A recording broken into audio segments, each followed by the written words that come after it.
Welcome to Gargos Fight Club. As far as our opening hand goes, yes, we're going to keep on this one. I like it. We've got a Growthian Enchantress, we have Alpha Authority, we have Spider Umbra. Oh, another thing that make this hand a little bit better is if we had some ramp, but other than that, we will certainly keep on this. So let's go and lead off with a Forest, and then anything else, we're going to go and pass the turn over to our opponent. Play against Golos, Tireless Pilgrim, which always tends to be a pretty fun match. I got blown out by Golos not that long ago, so we'll see what sort of Golos build our opponent's playing.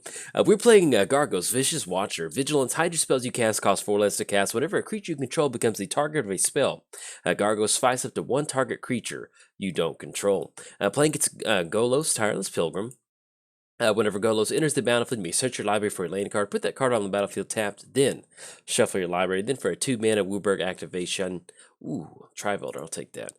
Yeah, I think that's what we want to go for. So let's go Trivelder. It's going to be 1-2. We're just going to go and crack Trivelder in that way. I don't forget about going for that because during one video, somebody used a piece of spot removal on Trivelder while I was like giving commentary or I was reading the commanders, and I had auto yield on and I didn't get to go for the activation in response to the piece of removal. So now anytime I get it down, I always go for that activation.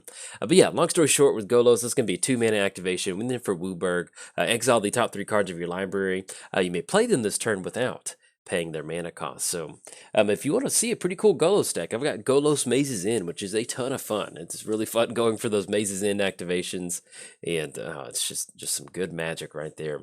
Let's go Forest. Let's go for a Growthian Enchantress. And yeah, I think let's just go and go for it. Herald of the Pantheon, that'll be good. All right, so we're going to go for Herald of the Pantheon, and then anything else, we're going to go and pass the turn to our opponent. So we did cover both commanders. It is officially free time. We can have some fun. But yeah, as far as this actual Gargos deck goes, this is, you think Gargos, you think Hydra Tribal, because your Hydra spells cost 4 less to cast. This is Gargos Fight Club. This is actually Gargos Enchantress. We are running Hydras in here. Don't worry, there are Hydras. If you're a Hydra fan, they're hanging around somewhere. But the main point of this deck is to get as much stuff onto Gargos as possible and really get those fight triggers going. And you'll see what this Enchantress deck is capable of here in a second. Now, in fact, let's go and go Thrain Dynamo. That's going to be 1, 2, 3, 4. That's going to make it a lot easier for us to go for Gargos next turn. And we're looking at 1 red. Yeah, let's just go and push him with Herald, sneak him some Herald of the Pantheon damage. That'll put them down to 25. And we'll go and pass the turn. But yeah, this is Enchantress Gargos. So one of the cool things about Enchantress is that you can get a ton of card draw, especially running something like Growthian Enchantress. There's a few other pieces of Enchantress that allow you to draw a card whenever you cast an enchantment. And Gargos cares about whenever a creature you control becomes the target of a spell. It doesn't say instant or sorcery, so that's also going to count auras. And so typically, if you not typically, but if you're going to be looking at Gargos as just a value engine, you want to get those fight triggers going. You already have a really nice Voltron piece in Gargos. You get down Gargos, it has Vigilance. Let's say we give it Trample somehow. We put Spider Umbra onto Gargos and it fights a creature that would kill it. Then you get rid of that totem armor. There's just a lot of different ways that you can stack up a really sizable threat with Gargos. And simply just adding in the Voltron pieces to that ends up making for a really fun deck. In fact, next turn we are looking at going for Gargos. That's going to be 1, 2, 3. And that'll still give us just enough mana to go for Spider Umbra and Alpha Authority, which is going to be good. Now, we've got Gargos coming, not Gargos, we have Golos coming down with the Lightning Greaves, swinging it for 3. So we're going to go let that damage come across.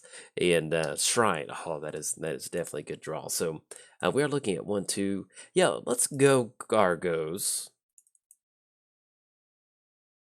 We're going to have Gargos enter the battlefield, and we can actually add 1, 2, 3, 4. That's going to be some really nice devotion. So let's add Devotion Green to our mana pool. That's going to be 5 total mana. Let's go for Alpha Authority on Gargos.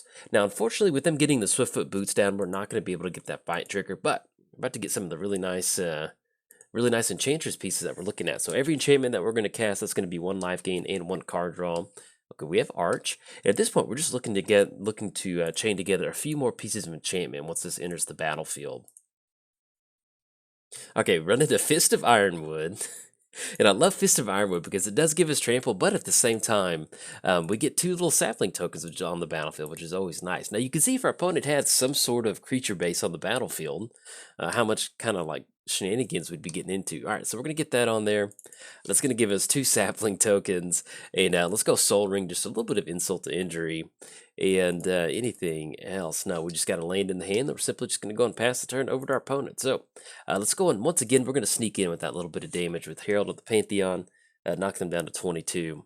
And we'll pass the turn. But this is exactly what we want to happen with Gargos. Now, if our opponent has a board wipe, that does hurt us. That cuts off our card draw, cuts off our life gain. But we're going to be able to kind of dodge that that destruction with totem armor. So you can see we're just going for the totem armor, kind of chaining together some of that stuff. You can end up with a. Our opponent just goes, man. Our opponent said, if I was playing against tribal, I would have brought my tribal deck, and then they just go, this isn't Hydra tribal. No, no, it is not. I mean, that's one of the fun things about Commanders, that we're actually utilizing Gargos' fight ability. Just so happens that our opponent has, protection on Gargos. Other than that, we'd definitely be cleaning up with whatever sort of creatures they have on the battlefield. So let's see what we. Oh, that is. That is exactly what you want to see off of a Gargos flip. There's going to be 2 mana rocks and a couple different lands that they can't cast. So I'll definitely take that. They're going to have the Talisman of Unity enter the battlefield.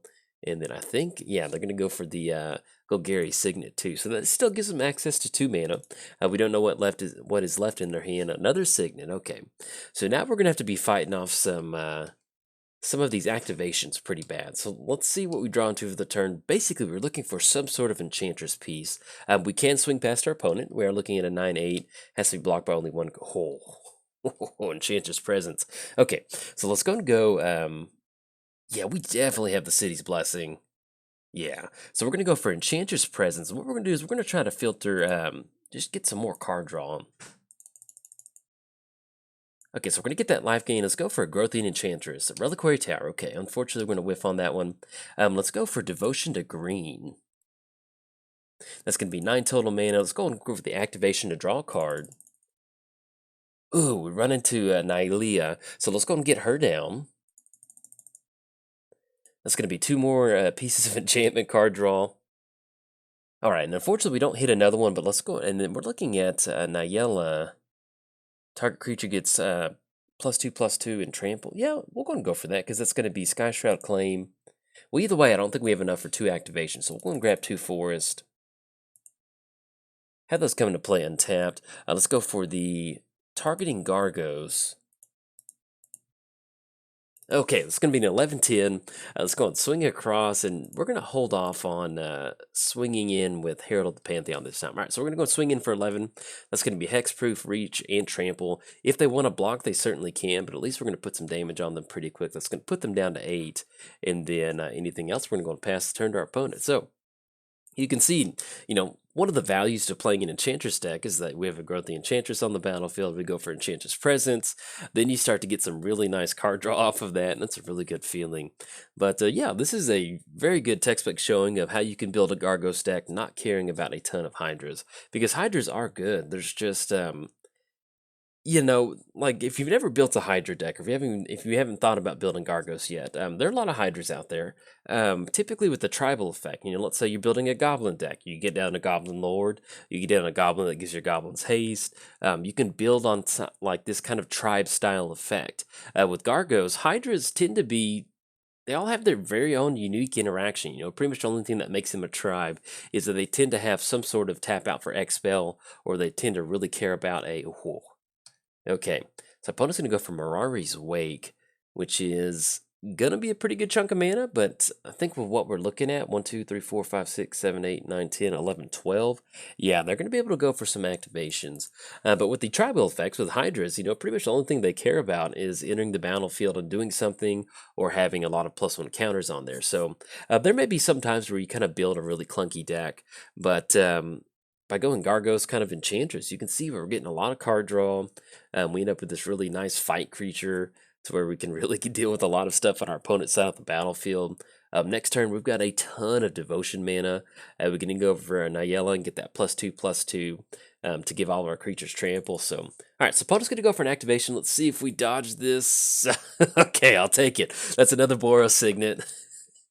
And if you're keeping score, you definitely want to give a shout out to the Magic Gods for whiffing on these different signets that our opponent, or these activations our opponent's gone for with Golos. Let's see what they do on this one. Okay, so now we're kind of getting somewhere. So they have Marching Machines. Each non-creature artifact is an artifact with a power and toughness equal to its converted mana cost. And then Tide Sprout Tyrant. So whenever you cast a spell, return target permanent to its owner's hand. We'll see if we can get past this because they can basically cast, I think, Swiftfoot Boots and March of the Machines. And that's going to be able to return a permanent back to our hand. We'll see what they end up choosing because the main thing is they're going to have to target Alpha Authority. Okay, they do end up targeting Alpha Authority. And that's going to bounce it back to the hand. And then March of Machines is going to turn these signets on. Oh, this is wild. I love it. This is what Commander's about. Okay, so they're going to send that back to the hand. But I think, oh, I forget that turns on Thran Dynamo. That's going to be, but I think we might be able to close it out next turn if we can push past enough creatures. Okay, let's see. Let's get to next turn though. Okay, so we draw into Enchantress. We're gonna get Force down for the turn, and we go. That's gonna be 1, 2. Yeah, we actually need to get down Gargos to get some extra devotion. So we're gonna go for Gargos. We're gonna go Alpha Authority on Thran Dynamo. Or actually, if we end up, yeah, Alpha Authority on Thran Dynamo. That's gonna be 1 green mana. That's gonna be a ton of card draw. And let's go ahead and have Gargos. It's gonna be an 8/7. We're gonna have Gargos fight the Tide Spout Tyrant. Yeah, we're gonna have that happen. So that's gonna keep Gargos on the battlefield. We're able to draw into a few more things: Gift of Paradise, Crossroads, and then Alpha Authority onto that. So if we have another enchantment into the battlefield, that's gonna be 1, 2, 3, 4, 5, 6. We still should be able to push past on this one. So let's just do this. Let's just go and swing in. Our opponent's been a good sport on this one. We're going to swing in with the entire crew. And we'll be able to go for a Nayela activation. And that should be enough damage. So we're going to see Lightning Greaves block on Herald of the Pantheon. We're going to have Thran Dynamo come across. But yeah, this is a pretty cool deck by our opponent. I really enjoy seeing that. Okay, just to make sure we're getting the damage in, it's going to be Sapling, and then Soul Ring swinging in for 1. Yeah, that's going to be good. So we'll go and let that damage go on through. Maybe they've got Snuff out, but we'll just go and let this damage. There we go. Put our opponent down to 0. Good game to our opponent. As you can tell, that was a very good showing of what we want to be doing with Gargos, and definitely a really cool showing from our opponent. But hey, if you enjoyed the video, like and subscribe. Thanks. Bye. Welcome to Gargos Fight Club. Hope you're excited for some Hydra Fight Club and some Enchantress. And I'll kind of explain what we've got going on here in a second. But as far as our opening hand goes, yeah, I think we'll keep off this one. Hopefully we hit another green source, and then we'll be pretty good once we get down Enchantress. Start casting some of these enchantments that allow us to start casting some card draw. And that sounds pretty good. So we're playing against Baron Singer, I think. Flying whenever a creature dealt damage. Put a... Okay, all right. It's always funny, like, and this is what I love about Commander, is that there's just always some times where you get paired up against a commander you've never played against before, and you're like, oh, okay, yes, that didn't know that was a commander, but hey, here we are. So anyway, look forward to see what our opponent has in store for us. Anything else, we're going to go and pass the turn over to our opponent. So we're playing Gargos, Vicious Watcher. Vigilant Hydra spells you cast cost 4 less to cast. Then whenever a creature you control becomes the target of a spell, Gargos fights up to 1 target creature you don't control. Playing against Baron. Baron Singer, I think that's how you say it. Flying whenever a creature dealt damage by Baron this turn dies. Put a +2/+2 counter onto Baron, then tap regenerate target vampire, another target vampire. A little bit of a word wall of text right there. Let's go for Nykthos. We'll get that down. Keep our fingers crossed that we run into just one more land, because once we do, that'll put us online for Enchantress. Verdurian Enchantress, and we go for Weirding Wood. That's going to allow us to get a little bit ahead on mana, and then also Song of the Dryads. So let's say that our opponent gets down something pretty good. We'll get down Song of the Dryads, and really what we're trying to do is just cash in as much card draw as possible. So let's see what they get going for the turn. Okay, so let's see what we hit for the desert. Okay, that is a land. We'll definitely take that. So it's going to have that come into play tapped. and then nothing else for 2, so we're simply just going to go and pass the turn over to our commander. So we did cover both commanders. As far as this deck goes, this is a little bit of a different Gargos style deck. You know, one of the main things you think about Gargos is you think Hydra Tribal. It's going to give Hydra spells you cast 4 less to cast. Now, we do have some Hydras in here, but the core concept of this deck is you just really want to build like a kind of a fight Enchantress style deck. One of the best things, if you've never played an Enchantress deck, is just the insane amount of card draw that you can generate. So let's say that we have Enchantress down, we start casting a lot of these enchantments, we start drawing a lot of cards. Then once we kind of ramp into that Gargos slot, we can really end up making our huge Gargos with a ton of power and toughness, especially something like Ancestral Mass, which is just a wonderful enchantment. And our opponent goes for Strength of Lunacy, and then we'll check that out here in a second, but we definitely want to get the card draw going, so let's go for Enchantress. Might be walking into some sort of spot removal, but hey, if our opponent's got it, they've got it. So we're going to get down Enchantress. I would definitely make the land drop down for the turn with Field of Ruin, and then we'll go and pass it over to our opponent. So opponent's Gatekeeper of Malakir down. If it's kicked, sack a creature, so basically it's just a vampire. And then they do have Strength of Lunacy on that, which enchant creature gets +2/+1, has protection from white, then has the Madness ability. So definitely unique ability on the Gatekeeper of Malakir. Now, as far as Baron goes, if there's any sort of interactions with getting down Baron, I'm not entirely sure. Okay, we just got hit with the Blood Tribute. Okay, I was trying to figure out what happened. So that's not the end of the world. We can definitely kind of fight past that. I was like, what just happened? I was like, thought they were going to make a sacrifice Enchantress, and I was going to get really sad about that. So let's go land for the turn. Well, actually, let's make a few enchantments, I think. So if we want to go in Song of the Dryads on Gatekeeper, that's really gonna be 1, 2, 3, 4, 5, 6. Yeah, I think that's okay. That's gonna be a card draw for us. Or if we're gonna go Weirding, that'll be let's actually go for Weirding. I think that'll be just a little bit better. So let's go for Weirding. That's gonna allow us to cash in an additional card draw. That's gonna make Desert tap down for 2. And yes, definitely want to use that ability. Draw into another forest. We're gonna get a clue token. And let's go for the additional forest. Yeah, and I think Song of the Dryads on Gatekeeper? I mean, we could technically leave it up for Gargos at this point. You know what? Let's go Snake Umbra on Enchantress. And the main reason we're doing this is because we definitely need this card draw source to stick around. That way, if our opponent does have some sort of spot removal, we can at least kind of keep that, keep her on the battlefield and use that Totem Armor as a little bit of a shield. So yes, we're going to go for that card draw, Herald of the Pantheon. Okay. And then anything else, we're going to go and pass the turn over to our opponent. So we are looking at 1, 2, 3, 4, 5, 6.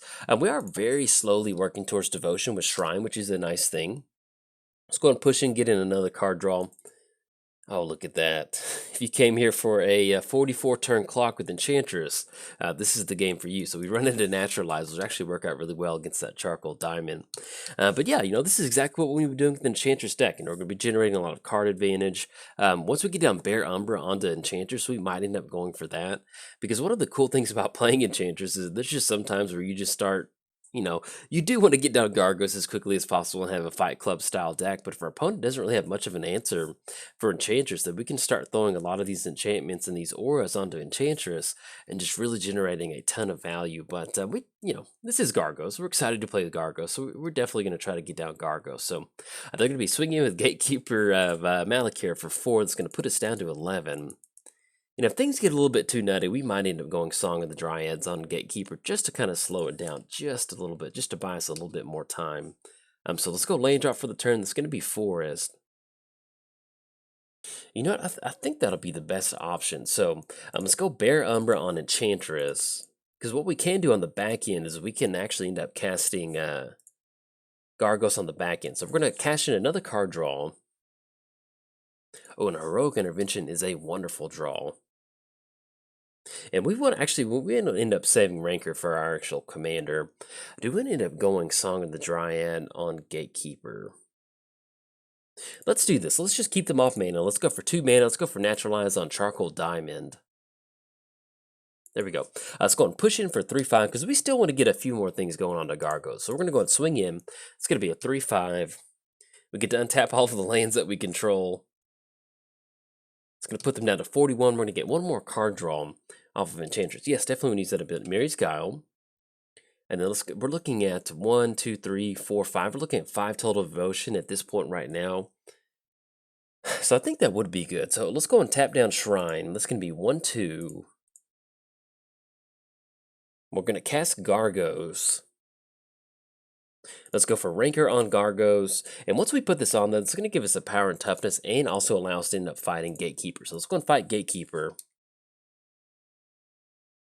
Drawn to Seal of Primordium. Now, at this point right now, since we are just kind of, playing against Mono Black, we do have to watch out for Board Wipe. I feel a little bit better just simply just going Mirri's Guile and then leaving up Heroic Intervention. I feel that's going to give us the best opportunity for us to protect the board state because, we do have a lot of enchantments. If something does happen, we're going to end up sending these back to the graveyard.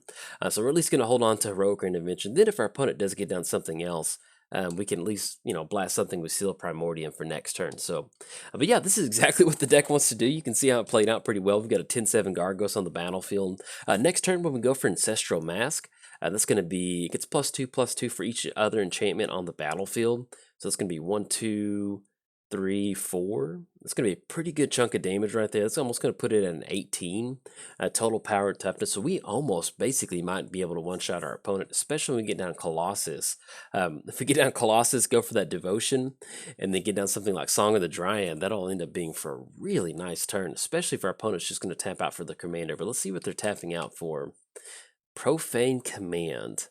A target creature gets -X/-X until end of turn. Yeah, I think we can go for Heroic Intervention in that. So we're going to click OK, because we do want Enchantress to stick around. So let's go for a Heroic Intervention. That will end up making us lose 5 lives, puts us down to 6, but I'm pretty sure we can cash in some commander damage next turn, especially between Fist of Ironwood and Seal of Primordium. So let's see what we draw into. And we'll actually have the Mirri's Guile trigger too. Yes, definitely use that ability. And I think what we'll end up putting is simply just going for Overgrowth on top of our library. So let's go ahead and put Homeward Path, Hooded Hydra, and then Overgrowth on top.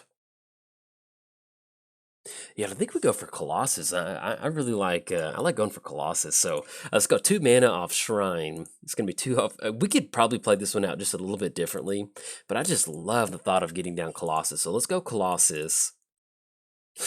You could see, and I almost didn't put Colossus in here. I was like, man, if there's ever going to be a deck where we're going to put Colossus, this is the deck that we're going to go for. So we're going to draw into that other additional card that we saw, Hooded Hydra. We'll have Colossus enter the battlefield. Let's double the power and toughness of Gargos. It's going to make it a 20. Oh, look at that. Let's go for Ancestral Mask. Okay, opponent's gonna scoop it up on this one. So with Nyela's Colossus, so whenever another enchantment enters the battlefield, double target creature's power and toughness till end of turn. So with Ranker on the battlefield, that's going to give Gargos trample. Opponent doesn't have anything out there, but that's going to make it a 40 power and toughness, and we put Ancestral Mask on there. You can definitely see this is the type of shenanigans that we're going for, and all thankfully to Enchantress, allowing us to cash in some pretty good card draws. So anyway, since this is kind of a little bit of a quick game, I'll see you in the next one. All right, bye. Welcome to Gargos Fight Club. As far as our opening hand goes, yes, we're going to keep it on this one. We don't really have a lot of Enchantress stuff in our hand, but I like it. We've got double force, we've got Nykthos. That way, if we start building some really nice devotion, we get the option of going for hopefully a pretty quick little Primordial Hydra. There's always some times where it's nice just to get down a quick Primordial Hydra to see if your opponent's got any spot removal. Let's go and lead off with Forest. I think that'll be good. Lead off with Force and then anything else. Well, yeah, we're just going to go and hold on to Mana Crypt at this point right now. Then we're going to go and pass turn over to opponent. So we're playing Gargos. Vigilant, Hydra spells you cast cost 4 less to cast. Then whenever a creature you control becomes the target of a spell, Gargos fights up to 1 target creature you don't control. Playing against Keranos, God of the Storms. Indestructible Devotion 5? Excuse me, Devotion 7. Keranos turns into a creature. Then reveal the first card you draw on each of your turns. Whenever a land is revealed this way, draw a card. Then whenever a non-land card this way is revealed, Keranos deals 3 damage to any target. So there we go. Always like playing against Keranos. Ends up being a pretty fun deck. Or at least some of the ways I build Keranos. Keranos tends to lead towards a pretty fun, almost kind of cube-style deck. And then we run into Enchantress. That is exactly what we want to see. Let's go Forest for the turn. And I think I kind of like going for this Mana Crypt line of play. So let's go Mana Crypt and let's go Primordial Hydra for 2. The main reason for this is we just want to go for the spot removal test. So we're going to go for X equals 2 because what we want to stick on the battlefield is Enchantress. But if we get Primordial Hydra to kind of stick around, hey, that's awesome. And opponent tapped blue mana. I was like, are we about to get hit with a force spike? That would have kind of scared me for a second. So anyway, get down Primordial Hydra, and then we'll go and pass the turn. We did cover both commanders. It is officially free time. We can have some fun. Now, with Primordial Hydra, this is my favorite card when I first got into Magic. It's the first Mythic Rare that I ever opened. Primordial Hydra is such a fun card. You're about to see it. Enters the battlefield with 2 counters on it. Then it's going to double every single turn. Now it's going to turn into a 4/4. Next turn it's going to be an 8/8. So if they just don't have quick removal, you end up with a very sizable Hydra very quick, and I love it. We could even just go for a Heroic Intervention line of play. Let's go and choose Tails in this Mana Crypt trigger. Lost the flip. We are 0 for 1 on those Mana Crypt triggers, putting us down to 27, and we run into Arch. So I think at this point, we go Arch. Yeah, we're going to go for Arch. Let's go and push in for 4/4. That's going to put them down to 26. And at this point right now, we could go for Enchantress, but I think we kind of want to go for some protection on Primordial Hydra. It's going to be a 4/4 next turn. I think that'll be pretty good. I mean, if we had some auras and some other stuff that we need to get down to start cashing in some card draw, I would almost be tempted to go for Enchantress, but I think I kind of like going for the Primordial Hydra game plan. I don't know. It's been a very long time since I've gotten a. You just kind of get the Primordial Hydra out there really quick and just, hey, come on, go. Get a few more heads, start going from there. But yes, welcome to Gargos Fight Club. This is not a Hydra tribal deck, not really. I think we've got 4 Hydras in the actual deck itself, and then Gargos being the 5th one in here. One of the main reasons for that is Gargos has a very unique ability in that if we target Gargos, we get to fight a creature. So one of the best ways you can do that is by running an Enchantress build, and this is just going to be a ton of fun. So let's go for a Primordial Hydra. I was going to make it an 8/8. And we're going to have that Mana Crypt trigger. Definitely going to choose Tails. About the only thing that's going to stop Primordial Hydra now is going to be some sort of bounce spell, sending it back to our hands. Let's go and choose Tails on this. Lost the flip, 0 for 2 on those Mana Crypt triggers. And let's see what we run into. Run into Whip Silk. So at this point, we go for Shrine. And then, yeah, let's just go and push in. There's going to be 8 coming across. It's going to put them down. And the next turn, we're looking at a 16/16. Which I just absolutely love. 1, 2, 3, 4, 5, 6. Yeah, and we might actually, excuse me, we can't go for Gargos because we don't have the Devotion or the green mana, unfortunately, at this point. And then we actually, yeah, we're not going to have the, because even if we tap down Mana Crypt for Shrine, I don't think that's going to get it done. So let's still just go and pass the turn over to our opponent, and we're going to leave up this Heroic Intervention. Hopefully we run into another green source that allows us to get down Gargos. If not, if we don't want to just kind of leave Gargos out there by himself or herself, what we'll end up doing is, I'm pretty sure, actually, probably Gargos is a... Some Gargos is a Mother Hydra. That would probably be correct. So let's just go with she. But if I'm wrong, let me know. But yeah, we can also use Heroic. I think I kind of like leaving up Heroic Intervention and just kind of protecting this Hydra. Let's go for that win. Now, this is one of the other cool interactions of this deck is Whip Silk. I love this card for this deck. Enchant creature, it has reach, and then return it to its owner's hand for 1 green mana. So basically, for 2 mana, this is going to allow you to go for clue tokens if you have Enchantress on the battlefield. It's not necessarily going to be a clue token, but you can target your commander, go for Whip Silk, bring it back to the hand. You can basically just kind of keep cycling that Enchantress effect. And let's see if our opponent's got anything. But yeah, typically with Keranos decks, you end up having this kind of just mid-rangey, is it control style deck, and if we can close it out with Primordial Hydra, we'll be in a pretty good spot, because we are looking at 16, our opponent is at 18, so that might be enough to get it done. Okay, so we're going to get the Mana Crypt trigger on the stack. Let's go for the Primordial Hydra trigger. That's going to make it a 16/16. He's got Trample now. Let's go for Tails off this Mana Crypt trigger. Lost the flip. We are 0 for 3 on those Mana Crypt triggers, which is just very brutal. And then we draw into Rancor, which is, that's going to be exactly enough. Let's go for Rancor on Primordial Hydra. And so this is why it's fun just to kind of get it out really quick on turn 2. If your opponent just doesn't have an answer right then and there, you can close the game out. So let's go swing in for 18, see if this is good. And then we've even got Heroic Intervention backup to kind of stop it. So there we go. I think that... They're going to let it go. There we go. Knock them down to 0. So you can see you don't even need Gargos on the battlefield. You just get down Primordial Hydra for a quick 2, and then those counters just keep plussing up, and toss Rancor on in. That's going to be exactly enough to close it out. So anyway, that was a quick one. I'll see you in the next game. Welcome to Gargos Fight Club. As far as opening hand goes, yes, I love it. We have Predatory Urge, which is exactly the one thing that I've been wanting to get our opening hand. As I've been recording, everything else is actually really nice too. So let's go lead off with Desert. Yeah, I think that'll be good. And then anything else, we're going to go and pass the turn over to our opponent. So we're playing Gargos, Fight Club Hydras. Enchantress too. Vigilance, whenever Hydra spells you cast cost 4 less to cast. Then whenever a creature you control becomes the target of a spell, Gargos fights up to one target creature you don't control. Playing against Unesh, the conductor of the value train, which I'm really excited about. So let's go for Forest and then kick it back over there. So playing against Unesh, value train. Flying Sphinx spells you cast cost 2 less to cast. Then whenever Unesh or another Sphinx enters the battlefield under your control, factor fiction for 4. An opponent separates those cards into 2 piles. Put 1 pile into your hand and the other pile into your graveyard. So with Unesh, if you've never seen Unesh, Unesh is one of those decks that is just insane. It's really crazy. And in fact, if you're new to my channel, if you haven't seen some of my videos before, Unesh is pretty nutty.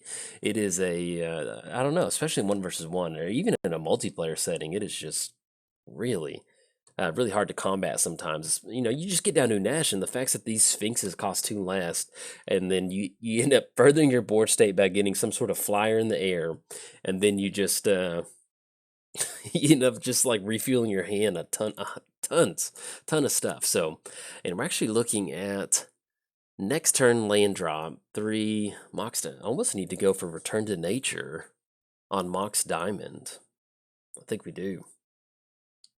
Because if we end up going Mox Diamond, that's going to allow them to go for that land drop 1, 2, 3, 4. No, we can still hold on to Return to Nature, but if we end up going for Worn Power Stone, yeah, we want to use that Soul Ring. We want to take care of that Soul Ring, so we're going to hold on to Return to Nature. So let's go for Forest.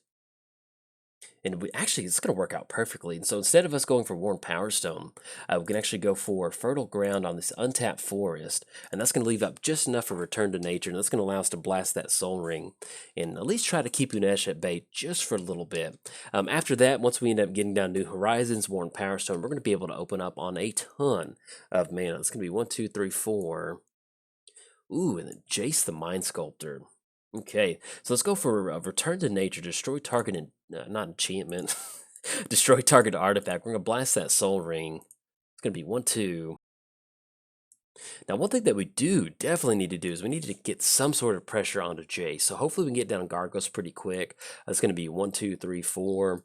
I get the land drop down 5, 1 Power Stone. Yeah, so we can actually explode pretty quick on mana because we need to put some pressure on Jace really quick. Because if you have Jace and Unesh on the battlefield at the same time, they end up like to drive the value train very fast, and it's not fun for a lot of people who are riding, or at least if we're riding on the value train, it's not a lot of fun for us. So hopefully we can stop Jace.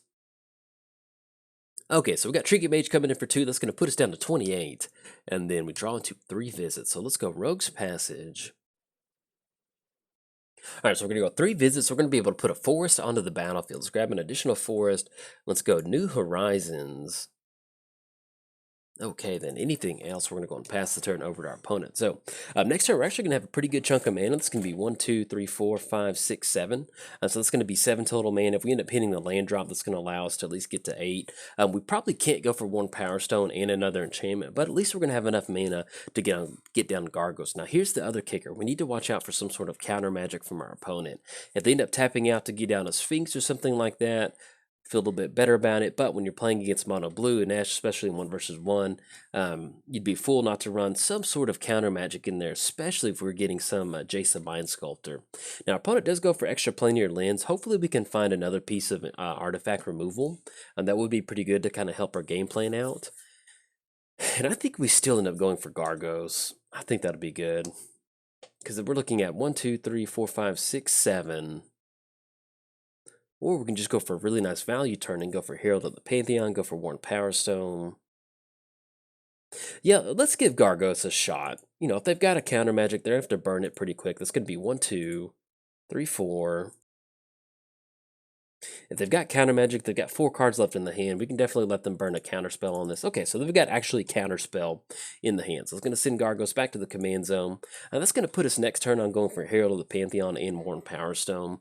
If we have to hit the land drop, that's going to make it to where we can actually recast Gargos. So I think we'll end up making this interaction work out for us, hopefully. All right, we're gonna have Unesh enter the battlefield. So let's go and split this up into Chromatic Lantern, Snow-Covered Island, and Snow-Covered Island. So if you're playing against Unesh, one of the things you want to keep in mind is that you want to make sure that they just don't keep the value trend going. So one of the ways that you can do that is by splitting up a lot of the different, yeah, you can see where our opponent just strictly goes for Sakashima, because that's going to allow them to keep getting that value trend going. And they didn't, they whiffed on the other ones. It's going to be double triggers too. My goodness. I think we can fight around a propaganda. Let's go Cryptic Command. That's going to be a pretty good value pile right there. You know, you definitely might want Snow-Covered Island and Grim Monolith, but that's kind of splitting it up into Cryptic Command. At least kind of maybe slow the roll just a little bit. Stubborn Denial. Let's put Sword of Feast and Famine into one pile. You have Tricky Mage swinging in for 2. And we're looking at double Uneshes on the battlefield. So let's see what we draw into, but we're probably not long for the world. If we've got double Uneshes on the battlefield, that's typically not not really what you want to see. So let's go Worn Power Stone. It's going to be double green. We'll go for Herald of the Pantheon. And then anything else, we're going to pass the turn to our opponent. Now, one of the big things in Unesh that is such a good card is going to be Stubborn Denial. That card is such a powerhouse in this deck. Because Stubborn Denial, it has it's a 4 spike, you know, counter target non-creature spell unless they pay 1. But if you control a creature with power 4 or greater, counter that spell instead. And oh, this is we're going to split up Consecrated Sphinx at this point right now. And the other cool thing is you can also run changelings in here, because when you get down changelings, it's just whoa. We're going to split up Maze of Ith, because that's one thing that we don't want them to have is a Maze of Ith. All right, so we have seen enough. We see Nexus of Fate in our opponent's hand, so no matter what we split this up, they're going to end up going Nexus of Fate, or maybe even grabbing Force of Will. So we're going to go and scoop this one up. Hey, there's when you play 1 versus 1 commander, there's something called the Unesh value train win, and it's where you just get a ton of value. Yeah, our opponent's got Daze, they've got Force Spike in the hand, so yeah, we're good to scoop this one up, because basically, you know, there's sometimes in Commander where we could try to play this one out, but if you look at the cards, our opponent is sitting at half of their library. They've gone through half of their library already. We've only dug through like 20 cards in our library. So once you've dug through half your library and card advantage, you're going to win. It's a matter of time before you win. We can try to maybe have 3 or 4 cards, draw into, do this, but it's just simply we're just not going to be able to close it out from here. And this is just called the Unesh value win. So anyways, if you enjoyed the video, like and subscribe. Thanks. Bye.